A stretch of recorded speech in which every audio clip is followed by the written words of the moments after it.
د ملګرو ملتونو د امنیت شورا لخوا د غزې د ثبات لپاره د نړیوال ځواک د ځای پر ځای کولو لپاره د متحده ایالاتو د پریکړه لیک مسوده تصویب شوه. دا پریکړه لیک چې په 2 مرحلو کې چمتو شوی و، د 14 موافق رایو او د روسیې او چین د 2 منفي رایو سره تصویب شو.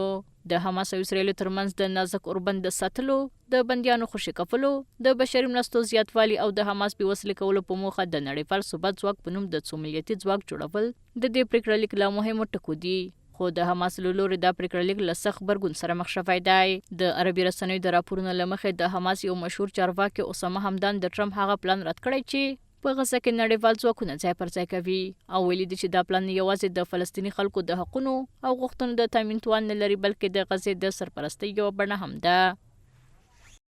د امریکا د پریکړه لیک مسوده د نیواکګرو د هغو پلانونو سره سمون لري چې غواړي د فلسطین هدف له منځه یوسي، او دا زموږ د خلکو د نسل وژنې څخه د ساتنې لپاره ځواک نه رامنځته کوي، بلکې یو ځواک رامنځته کوي چې د نیواکګرو رژیم ځای نیسي.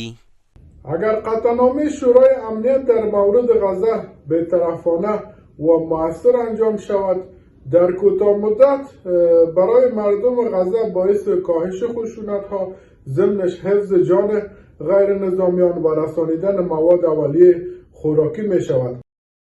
په ورته مهال کې د سعودي ولیعهد محمد بن سلمان چې د فلسطیني دولت د جوړولو ملاتړ کوي، د ریاض او واشنگټن ترمنځ د 2 اړخیزو اړیکو د پیاوړتیا په موخه متحده ایالاتو ته ولاړ. د بهرنیو رسنیو د راپورونو له مخې ټاکل شوی ده چې دواړو خواوې د اټومي انرژۍ، سوداګرۍ، ټکنالوژۍ او امنیت په برخو کې د همکارۍ پراخولو په اړه بحث وکړي.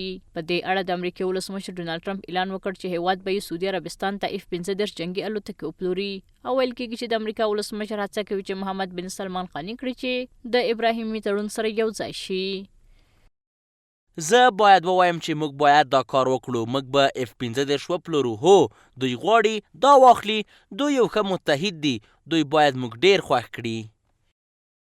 اگر صلح می شود باید یک جانبه نباشد، با مفاد یک جنانه باشد. این صلح باید دائمی باشد و از ریشه باید حل گردد.